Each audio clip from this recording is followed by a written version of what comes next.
प्रचार करते हैं, अपनी बात रखते हैं कि नहीं? मेरी बहनें भी बैठी हुई हैं खूब सारी। तो इस समय सबसे जरूरी बात क्या होती है? आपके मन में कौन सी बात होनी चाहिए? आप सब नेताओं की बातें सुनते हैं, उनका प्रचार सुनते हैं।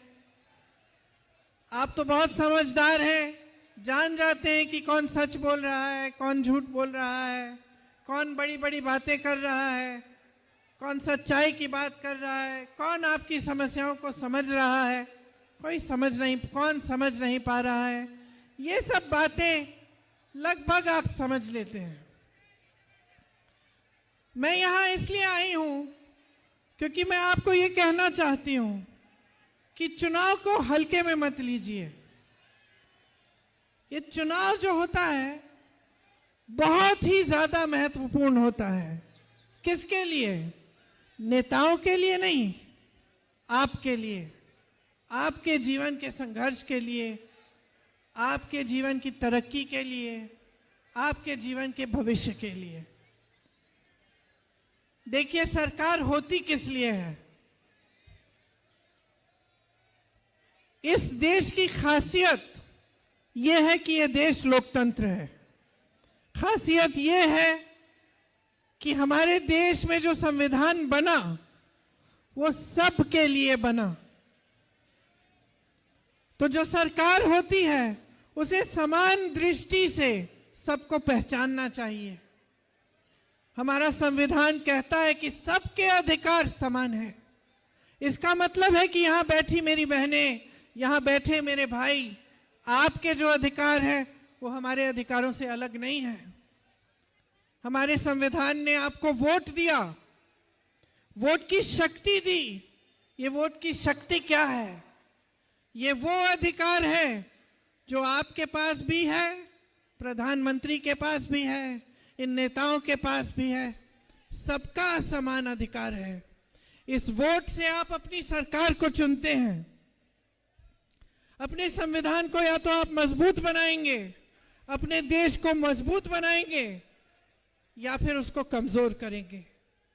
आपका वोट अगर ये नहीं पहचान पाएगा कि इस देश को बनाने वाले कौन हैं और बिगाड़ने वाले कौन हैं, तो आप इस वोट के जरिए इस देश का नुकसान भी कर सकते हैं। इसीलिए आपको बहुत संजीदगी से सोचना पड़ेगा, समझना पड़ेगा कि चुनाव के समय आपके निर्णय का क्या महत्व है। देखिए, ये दिल्ली शहर है, देश का केंद्र है, दुनिया के सबसे बड़ी शहरों में से एक शहर है। क्या हो गया? दिख नहीं हूं? इधर आऊं?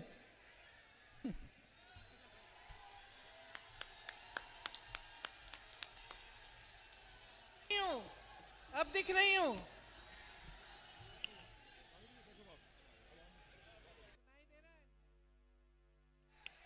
सुनाई दे रहा है?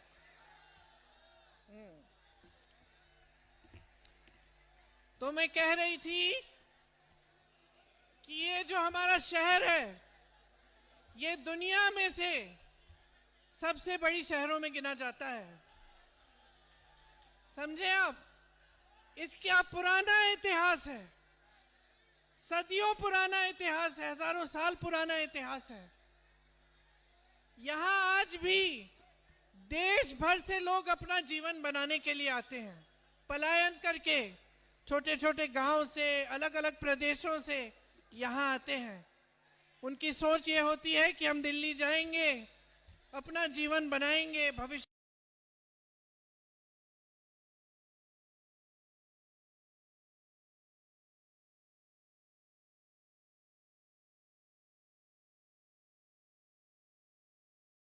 को मजबूत करेंगे।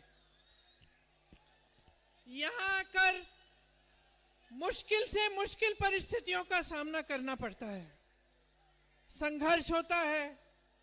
गांव छोड़ के आते हैं, यहां रहते हैं, परिवार गांव में होता है, छोटे छोटे कमरों में 4-5 लोग इकट्ठे रहते हैं, संघर्ष करते हैं, कहीं नौकरी ढूंढते हैं। जब अपना परिवार ला पाते हैं, परिवार को भी ले आते हैं। परिवार के अन्य सदस्य नौकरी करते हैं और इस तरह से अपना गुजारा करके अपने बच्चों का भविष्य मजबूत बनाने की कोशिश करते हैं। यहाँ मेरी बहनें बैठी हैं, ये नहीं है कि घर पे बैठती हैं। अगर इस शहर में महिला रहती है तो कहीं ना कहीं वो भी काम कर रही है, किसी के घर में काम कर रही होगी या जॉब कर रही होगी यहाँ, या अपनी मेहनत अपना हुनर कहीं और दिखाकर कमाई करती होगी। तो आज जो परिस्थितियां हैं वो ये है कि हर परिवार में एक नहीं 2-3 सदस्य काम करते हैं। आप मेरी बहनें जब जॉब करने जाती हैं या किसी के घर में काम करती हैं, किसी ऑफिस में काम करती हैं, फिर भी घर आके मेहनत करती हैं, फिर भी आपको घर आके अपने बच्चों को संभालना पड़ता है। उन किसने खाना खाया नहीं खाया, कौन बीमार है, किसने पढ़ाई की नहीं की, तो आपकी तो दुगनी मेहनत है। और आज सबसे बड़ी समस्या क्या है? सबसे बड़ी समस्या यह है कि चाहे आप जितनी भी मेहनत कर लो, चाहे अपना छोटा बिजनेस आपने शुरू ना किया हो, छोटे दुकानदार ना हो आप, या कहीं मजदूरी कर रहे हो या कहीं पे आप नौकरी कर रहे हो, चाहे आपके घर में महिलाएं भी काम कर रही हैं, आप भी काम कर रहे हो, अन्य सदस्य काम कर रहे हैं, फिर भी पैसे काफी नहीं हो रहे हैं, फिर भी गुजारा करना मुश्किल हो गया है। आज परिस्थितियां ये हैं कि चुनाव के समय जो आम आदमी के पार्टी के नेता आते हैं वो आपके सामने जो इश्यूज उठाते हैं, जो बातें उठाते हैं, उससे आपकी महंगाई की जो सफर है, जो संघर्ष है, जो महंगाई से आप जूझ रहे हैं, उसकी बात नहीं है। आज आम आदमी के नेता क्या कह रहे हैं? मोदी जी के राजमहल की बात कर रहे हैं। और आज भाजपा के नेता क्या कह रहे हैं? केजरीवाल जी के शीश महल की बात कर रहे हैं। यही बातें हो रही है ना मंच पर आपके सामने कि किसने कितना पैसा खाया, किसने कितना बड़ा महल बनाया। तो आप सोचिए आपकी बात कौन कर रहा है? आप सोचिए कि क्या यही है आपके इशू आज? क्या यही है बातें जिनके बारे में आपको सोचना है कि कौन किस पे क्या इल्जाम लगा रहा है चुनाव के समय? आपका जीवन क्या है इसको कौन समझ रहा है? आपके संघर्ष क्या है इसको कौन समझ रहा है? आपस में फूट डालने का काम कर रहे हैं। सुबह से शाम तक आप टीवी चलाएंगे, कोई फिजूल का इशू उठा लिया, कोई कहेगा मेरा अपमान कर दिया, कोई और कहेगा उसका अपमान कर दिया, कोई हिंदू मुसलमान के बीच बैर खड़ी करने की कोशिश करेगा, कोई जाति की बात करेगा।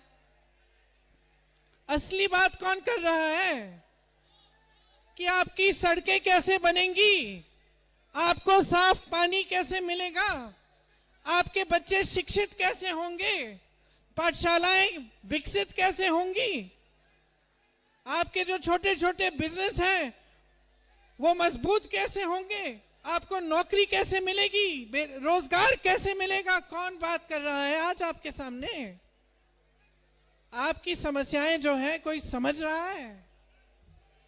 आप सुबह उठते हैं, आप सोचिए, सुबह उठते हैं, मंजन करते हैं कि नहीं करते?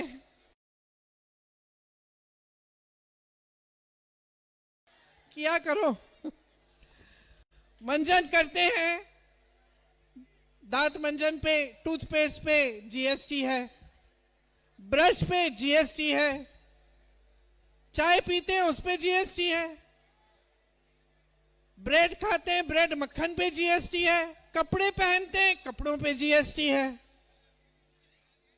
आपका बच्चा स्कूल जाता है, फीस आपको फीस देना मुश्किल हो गया है, वर्दी पे जीएसटी है, पेंसिल पे जीएसटी है, किताबों पे जीएसटी है। आप पेट्रोल डीजल भरना चाहेंगे अपने टू व्हीलर में, अपनी गाड़ी में, पेट्रोल डीजल के दाम बढ़ गए हैं। तो आप हर तरह से घिरे हुए हैं, आपके टैक्स बढ़ते चले जा रहे हैं और दिख क्या रहा है आपको? शीश महल, राजमहल, अडानी जी, अंबानी जी। देखिए, मैं समझती हूं, मेरे भी बच्चे हैं, सबकी परिस्थितियां अलग हो सकती हैं, लेकिन आज जीवन बदल गया है। आज हमारे बच्चे जो हैं, एक जमाने में हम कह सकते थे कि चलो गांव में भी, मैं गांव की बात करूं तो गांव में भी एक जमाने में होता था कि चलो बच्चे को 8वीं 10वीं तक हमने पढ़ा दिया, इसको नौकरी में कहीं पे लगा लो, खेती में मदद कर लेगा, या अगर आप कोई काम कर रहे हैं, आपका कोई हुनर है, आप वो हुनर सिखा देते थे, वो अपने साथ लग जाता था। आज वो जमाना नहीं है। आज गांव में भी जो सबसे गरीब है, वो अपने बच्चे को पढ़ाना लिखाना चाहता है। अगर कोई महिला 8वीं तक पढ़ी है, मैं गारंटी के साथ बोल सकती हूं, वो अपनी बेटी को कम से कम 12वीं तक BA में पढ़ाएगी। उसकी ये आशा और उम्मीद तो है। मैंने महिलाओं को देखा है गांव में, साड़ी के फॉल सिलते हुए छुप छुप कर अपने ससुर जी, अपनी सासू माँ से जाकर उसको 100 रुपए 150 रुपए कमा कर वो रखती थी कि अपनी बेटी को मैं अपने से ज्यादा पढ़ाऊंगी। और आज जमाना बदल गया है, बच्चे भी, महत्वाकांक्षाएं उनकी जो हैं वो बढ़ गई हैं। आज आपके बच्चे आपसे फोन मांगेंगे, है कि नहीं? आपसे कहेंगे अम्मी हमें फोन चाहिए, या माता जी हमारे लिए अच्छे कपड़े लेके आओ। तो उनकी भी जो महत्वाकांक्षा है वो बढ़ गई है। आज फोन पे सारा सोशल मीडिया दिख रहा है। सब चाहते हैं कि अपने जीवन में तरक्की आए। बच्चे चाहते हैं कि आप अच्छे जूते खरीद लें, उनके लिए अच्छे कपड़े खरीदें, आपसे फोन मांगेंगे, कहेंगे कि छुट्टियां हैं कहीं तो ले जाओ, 2 दिन के लिए कहीं ले जाओ। तो ये चीजें हैं, जमाना बदल रहा है, जमाने के साथ हम सब बदल रहे हैं, हमारी महत्वाकांक्षाएं बदल रही हैं, हमारा जीवन बदल रहा है और हमारी मुश्किलें बढ़ रही हैं। आपकी मुश्किलें इसलिए बढ़ रही हैं क्योंकि जो नेता हैं, जो सरकार है, चाहे वो केंद्र की सरकार हो, चाहे वो दिल्ली की आपकी सरकार हो, वो आपके बारे में सोच ही नहीं रहे हैं। उनके लिए ये बात हो गई है कि चुनाव के समय हम आपको, आपके सामने आकर कुछ भी कह देंगे, उसके बाद आपको भूल जाएंगे, आपके काम नहीं करेंगे, आपके संघर्ष में शामिल नहीं होंगे, आपके जीवन में तरक्की लाने की कोशिश नहीं करेंगे। आजकल एक अलग सा माहौल फैल गया है। कई लोगों की बातें मैं सुनती हूं, वो ये उम्मीद भी नहीं रखते कि आज के नेता ईमानदार होंगे। उम्मीद ही नहीं है, आशा ही नहीं है। मैंने सुना है लोगों को क्या कहते हैं, कहते हैं कि चलो पैसे खाता है तो कम से कम काम तो कर ले। ये एटीट्यूड हो गया है। आजकल जनता ये कहने लग गई है, उम्मीद ही नहीं रखती कि अपना नेता ईमानदार हो। ये उम्मीद, ये आशा नहीं रखती कि अपना जो नेता है, जो सरकार है, हमारे लिए काम करेगी। जहां जाती है जनता, वहां घूस देनी पड़ती है। छोटे से छोटे काम को कराने के लिए आपको पैसा देना पड़ता है। तो आपकी उम्मीदें भी टूट रही हैं और आप हर जगह यही देख रहे हो कि चुनाव के सामने समय तो बड़ी बड़ी बातें, उसके बाद कोई परिस्थिति नहीं बदलती, जीवन नहीं बदलता। केजरीवाल जी को जब आप लाए थे तो आपको याद होगा किन परिस्थितियों में ये आम आदमी पार्टी बनी। केजरीवाल जी कैसे उभरे एक नेता के समान, कैसे भ्रष्टाचार के खिलाफ बात करके, भ्रष्टाचार के खिलाफ प्रचार करके। और आज इनमें और मोदी जी में क्या फर्क है?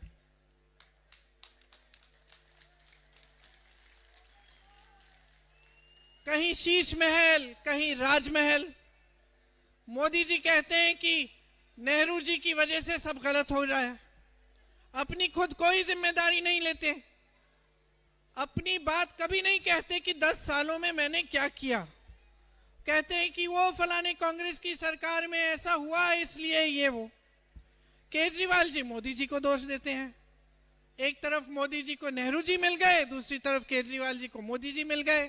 काम कौन कर रहा है, जिम्मेदारी कौन ले रहा है?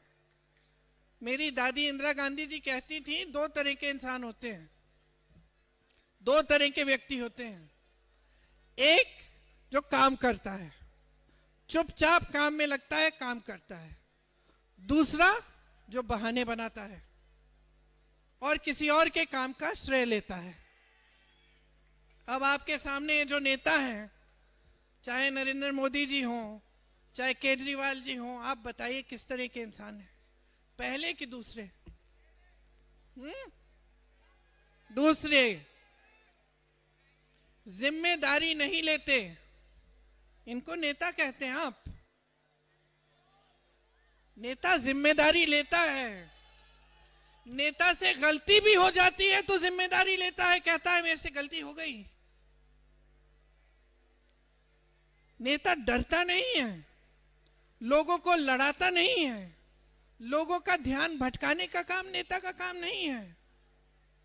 नेता का काम है कि लोगों को दिखाए कि ये जो आपकी समस्याएं हैं, इनको हल करने के लिए हम कैसे काम कर रहे हैं, हम क्या काम कर रहे हैं, ये जो आपके संघर्ष है, ये जो आपका बोझ है, इसे हम कैसे हल्का करेंगे। नेता का काम पैसा होता है। श्रवण कुमार की बात सुनिए आपने, अपने माता पिता का जो बोझ था वो अपने कंधों पे लेके चलता था, ये होता है नेता।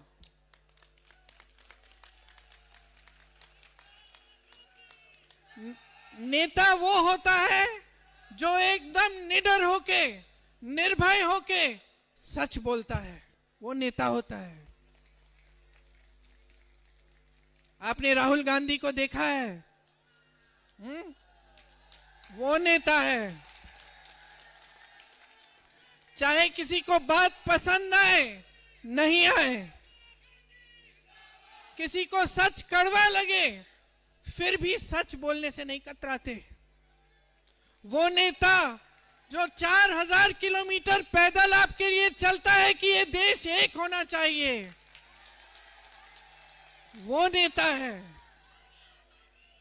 ये तो कायर हैं, ये तो कायर हैं, दोनों समान हैं, भ्रष्ट हैं, कायर हैं। ये पहले अपने लिए करेंगे, उसके बाद जनता के बारे में सोचेंगे। यही इनकी परंपरा रही है। अगर भाजपा की आप पूरी राजनीति देखेंगे तो शुरू से अंत तक फूट फैलाने की राजनीति है। यहां दिल्ली में देखिए, यहां शीला दीक्षित जी थी, वो नेता थी,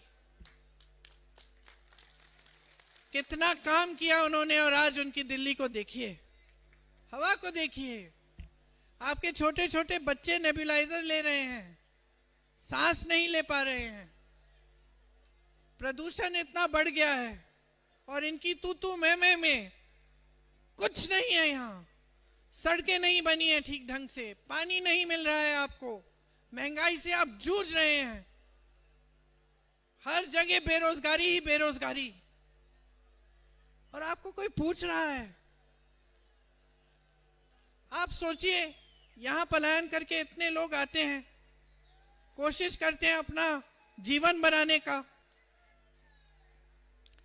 सरकारी विभागों में 25,000 से ज्यादा पद खाली पड़े हैं। भाई क्यों नहीं भरे? कोई कमी है बेरोजगार बच्चों की? भर लो ना, कौन रोक रहा है आपको?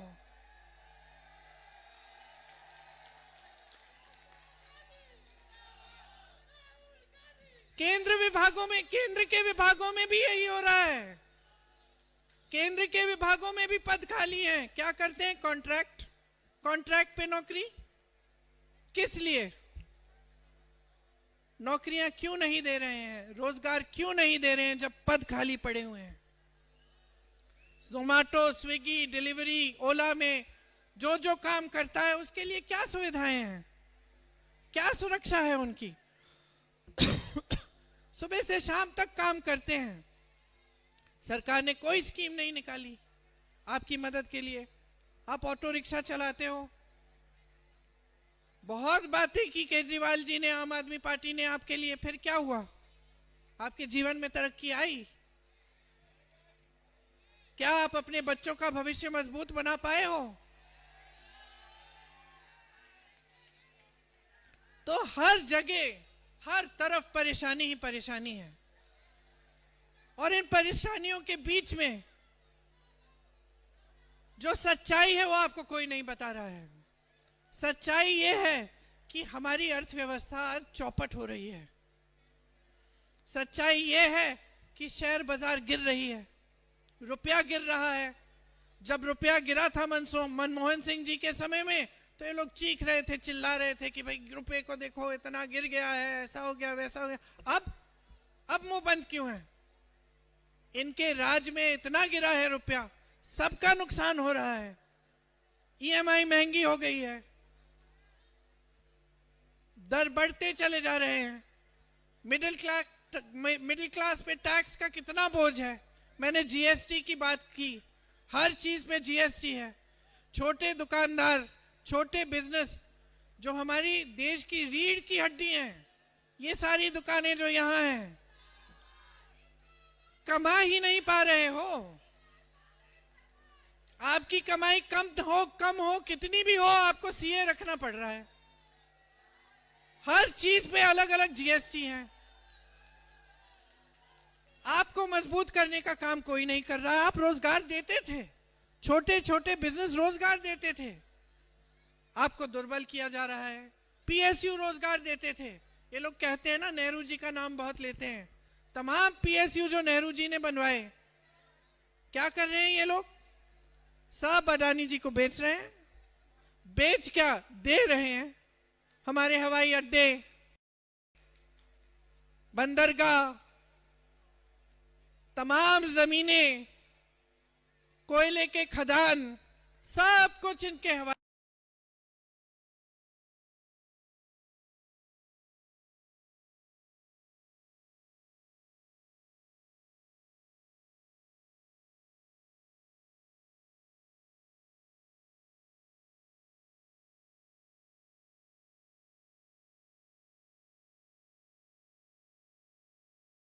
कर रहे हैं। आपके बच्चे सोशल मीडिया पे इनकी शादियां देख रहे हैं, किनके कितने कितने बड़े गहने हैं, और आप अपने बच्चे की फीस भर नहीं पा रहे हो। तो कौन कहता है कि अमीर नहीं हो जाओ भाई, कमाया है तुमने तो हो जाओ, लेकिन देश की संपत्ति तुम्हें मुफ्त में मिल जाए और फिर तुम ऐश करो। और देशवासी जूझ रहे हैं महंगाई से। कोई बीमार पड़ता है, अस्पताल नहीं पहुंचा पा रहे हैं, सुविधा ही नहीं है। कोई घर पे बीमार पड़ जाता है तो क्या करना पड़ता है आपको? प्राइवेट में जाना पड़ता है। सुविधा ही नहीं है ठीक ढंग की आपके लिए। बहुत बड़ी बड़ी बातें हैं, पाठशालाओं की, अस्पतालों की, लेकिन जमीन पर, धरातल पर कुछ नहीं है। और ये मेरे कहने से मत मानिए, अपने जीवन को देखिए। पिछले 10 सालों में, जब से भाजपा की केंद्र में सरकार रही है, जब से आम आदमी की सरकार दिल्ली में रही है, तब से बताइए आपकी कितनी तरक्की हुई है। शीला दीक्षित जी ने जो काम किया आपके सामने है। बड़े बड़े ब्रिज बनाए, हाईवे बनाए, बिजनेस को मदद किया, आगे बढ़ाया, मेट्रो बनाई। जिस जिस चीज का शिलान्यास शीला जी ने किया, उसका आश्रय ये लोग ले रहे हैं। मेट्रो में बैठ के सफर कर रहे हैं मोदी जी। लेकिन सच्चाई तो आपके सामने है ना।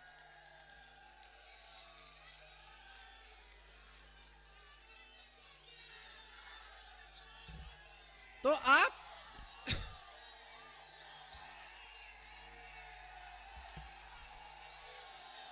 गिनाऊं मैं शीला जी के काम गिनाऊं? लिखा है मेरे पास। सुनिए, कांग्रेस पार्टी की जो यहां दिल्ली में सरकार थी, शीला जी के नेतृत्व में क्या क्या किया उन्होंने। देश की सर्वश्रेष्ठ मेट्रो दिल्ली में बनानी शुरू की, कॉलोनियों का नियमितीकरण किया, पानी और सुअर के लिए सुधार की योजनाएं बनाई, बेहतरीन सड़कें और ट्रैफिक का सिस्टम बनवाया, दिल्ली का सुंदरीकरण किया, सैकड़ों पार्क बने, ग्रीन एरिया बढ़ाया, सीएनजी बसेस में डलवाई ताकि ये प्रदूषण कम हो, 70 फ्लाईओवर बनाए, अंडरपास बनाए, सिग्नेचर ब्रिज बनाया, मॉल बनाए, बिजनेस कॉम्प्लेक्स बनाया, नया सचिवालय बनाया, कनॉट प्लेस का सुंदरीकरण कराया, नए सरकारी आवास बनाए, मजबूत इंफ्रास्ट्रक्चर बनाया। श्री मनमोहन सिंह जी और श्रीमती शीला दीक्षित जी ने जितना किया वो सब आपके आंखों के सामने है। मैं इन सबसे पूछना चाहती हूं मोदी जी से, मोदी जी आपने क्या किया? आपने क्या किया दिल्ली के लिए? केजरीवाल जी आपने दिल्ली के लिए क्या किया? थोड़ी सी हिम्मत कर लीजिए, अपनी कायरता को 2 मिनट के लिए परे करके और इस देश की जनता को, दिल्ली की जनता को बता दीजिए क्या किया है आपने। आपने फूट फैलाई है, ये सब जनता जानती है। आपने फिजूल के मुद्दे उठाए हैं हर बार, हर चुनाव में, ऐसे मुद्दे जिससे कोई मतलब नहीं है जनता का, जनता के संघर्षों का। आपने एक चुनाव में एक बार इस देश की जनता के काम की बात नहीं की। सच्चाई ये है, असलियत ये है। और आज हम यहां खड़े हैं, आज हम यहां खड़े हैं कि देश की सारी संपत्ति कुछ गिने चुने लोगों के हाथों में है। कर्ज माफ होते हैं उनके, कर्ज उठाती है जनता। बेटी की शादी करनी पड़ती है तो कर्ज उठाना पड़ता है, बच्चों को ट्यूशन पढ़ाना पड़ता है, इम्तिहान कराने के लिए तो कर्ज उठाना पड़ता है। देश के गांव-गांव में खेती करनी पड़ती है, कर्ज उठाना पड़ता है। 50-50 हजार रुपए के, लाख रुपए के लिए लोग आत्महत्या कर रहे हैं, किसान आत्महत्या कर रहे हैं। स्टूडेंट परीक्षा देकर आत्महत्या कर रहे हैं क्योंकि दे देकर थक गए हैं और घोटाले पे घोटाला होता है। माँ बाप लोन लेके फीस भर रहे हैं। बच्चों को शर्म आती है कि माँ बाप इतना संघर्ष कर रहे हैं लेकिन हमें रोजगार नहीं मिल पा रहा है। ये हालत बना दी है इन लोगों ने। आप कांग्रेस की सरकारों को देखो, मेरी बातों पे मत जाओ, मेरी बातों पे मत जाओ। कांग्रेस की सरकारों को देखो, कहां कहां क्या क्या हो रहा है। राजस्थान, मध्य प्रदेश, छत्तीसगढ़ और तेलंगाना और कर्नाटक में जब जब हमारी सरकार थी, हमने किसानों का कर्ज माफ किया। हिमाचल में महिलाओं को 1500 रुपए हर महीने मिलते हैं। कर्नाटक में 2000 रुपए मिलते हैं। झारखंड में 2500 रुपए मिलते हैं। कर्नाटक, तेलंगाना और झारखंड में 200 यूनिट बिजली की मुफ्त में मिल रही है आज के दिन। तेलंगाना में कांग्रेस की सरकार है, 10 लाख तक मुफ्त इलाज है। हिमाचल प्रदेश में कैंसर के मरीजों के लिए मुफ्त इलाज है। हिमाचल और कर्नाटक में बुजुर्गों को घर बैठे इलाज की सुविधा दी जा रही है। राजस्थान में जब हमारी सरकार थी तो चिरंजीवी योजना थी, 25 लाख तक इलाज मुफ्त में हो रहा था। मैं बार बार हर मंच पर यह कहती हूं, खुद मेरे आंखों में आंसू आए जब मैं राजस्थान गई थी। उस समय एक शख्स थे, उन्होंने मुझे कहा कि उनकी पूरी हार्ट की जो सर्जरी थी पूरी मुफ्त में हुई। किसी को कैंसर था, उसको सिर्फ 100 या 150 रुपए जो फॉर्म था उसको भरने की फीस देनी पड़ी, सारा इलाज मुफ्त हुआ। ये कर सकती है सरकार आपके लिए, ये चीजें करनी चाहिए हर सरकार को। राजस्थान में पहली बार कांग्रेस की सरकार जब थी तो गिग वर्कर की बिल लाई। मैंने ओला, उबर, जोमैटो, डिलीवरी वाले जो रोजगार करते हैं उनकी बात की, उनके लिए एक बिल लाए। तेलंगाना में इनको 10 लाख का बीमा मिल रहा है, कर्नाटक में 4 लाख का बीमा मिल रहा है। मैं यहां आ रही थी, एक बस पे मैंने देखा मोदी जी का चेहरा और भाजपा का कमल का फूल, और उस पे लिखा है आपको गैस सिलेंडर 500 रुपए में मिलेगा। वाह वाह वाह वाह। अब चुनाव आ गया है तो आप 500 रुपए में दे सकते हैं। और इतने सालों से जो मेरी बहनें यहाँ पे 1200 रुपए, 900 रुपए, 1100 रुपए ऐसे बढ़कर गैस सिलेंडर के लिए दे रही थी, वो तो उस समय भी आप दे सकते थे क्या 500 रुपए के लिए? अगर आज दे सकते हैं तो उस समय दे सकते थे। उस समय क्यों नहीं दिया? क्योंकि वोटों का सौदा कर रहे हैं आप। वोटों का सौदा हो रहा है, झूठ बोला जा रहा है। पहचानिए मेरी बहनें और भाइयों, पहचानिए कि आपके साथ एक बहुत बड़ा खेल हो रहा है। गरीबों का घर बनाने के लिए कर्नाटका की सरकार मदद कर रही है, आज 3.5 लाख रुपए दे रही है। हिमाचल में 7 लाख रुपए मिल रहे हैं, तेलंगाना में 5 लाख रुपए मिल रहे हैं। कर्नाटक में जो हमारी गारंटी की योजनाएं हैं, सुन लीजिए, महत्वपूर्ण मुद्दा है। जो हमारी गारंटी की योजनाएं हैं उनसे हर परिवार को सालाना 55,000 रुपए का लाभ हो रहा है। हो रहा है। हम ये नहीं कह रहे हैं कि करेंगे, हम करके दिखा रहे हैं।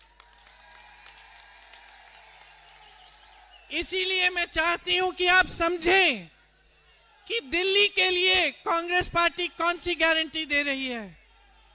दिल्ली के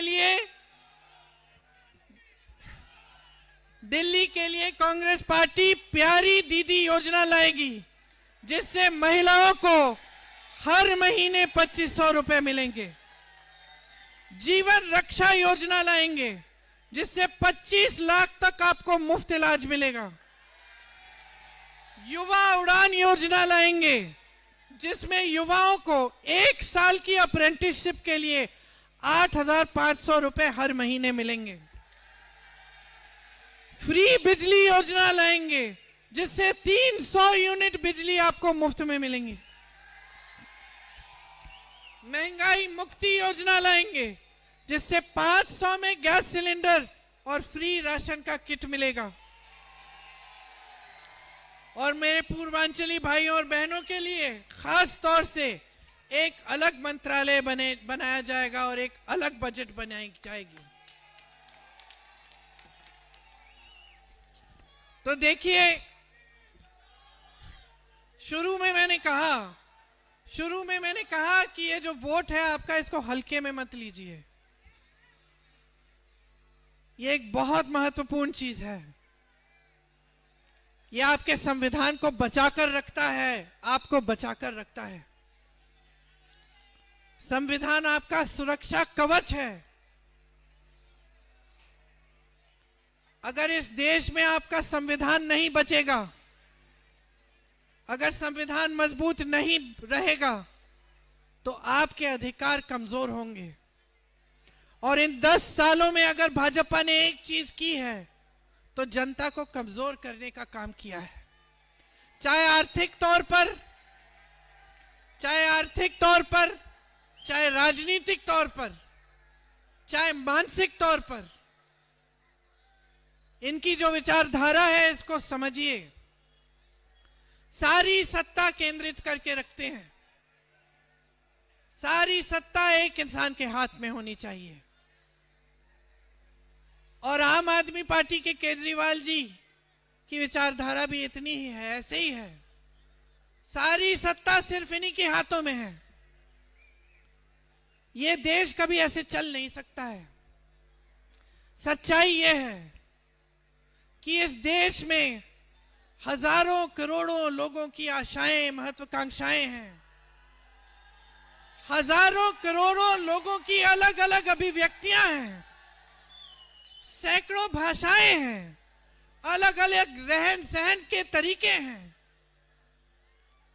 और ये भारत, ये देश हमारा अनोखा इसलिए है, इसकी खासियत ये है कि ये जितने भी लोग हैं, चाहे कितने भी अलग हों, इनका रहन सहन, इनके धर्म, इनकी जातियां, इन सब को समान दृष्टि से ये लोकतंत्र देखता है। तो ये लोकतंत्र जो है, ये एक बहुत ही बड़ी चीज है, इसको समझना बहुत ही जरूरी है। ये लोकतंत्र वो चीज है जिससे आज तक ये देश बचा है। आसपास के देशों को देखिए, आज पाकिस्तान को देखिए, बांग्लादेश को देखिए, श्रीलंका को देखिए, नेपाल को देखिए और अपने भारत को देखिए। आज भारत बुलंद है, आज खड़ा है, आज मजबूत है, क्योंकि हमारे देश में हमेशा से, जब से हमें आजादी मिली, तब से लोकतंत्र मजबूत रहा। लेकिन इनके हाथों में पिछले 10 सालों से ये लोकतंत्र कमजोर होने लगा है। ये लोकतंत्र कमजोर होने लगा है, आपके अधिकार कमजोर होने लगे हैं, आपकी संपत्ति आपसे छीनी जा रही है, बड़े बड़े उद्योगपतियों को दी जा रही है। तो आप समझिए, ऐसी सरकार लाइए जो आपकी संपत्ति आपके जेब में वापस डाले। ये सारी स्कीमें जो हैं, ये लोग कहते हैं ना कि ये स्कीमें हो नहीं सकती, ये हो रही है जहां कांग्रेस की सरकार चल रही है। और इसलिए हो रही है क्योंकि आपसे चोरी नहीं हो रही है, क्योंकि जो आपकी संपत्ति है वो किसी बड़े उद्योगपति के जेब में नहीं डाल रही है कांग्रेस की सरकार। कांग्रेस की सरकार वापस आपको स्कीम बना कर दे रही है। इसलिए मैं आपसे आग्रह करती हूं कि 5 तारीख को कांग्रेस के उम्मीदवारों को भारी बहुमत से जिताइए। यहां ईश्वर भी हैं और अली भी हैं।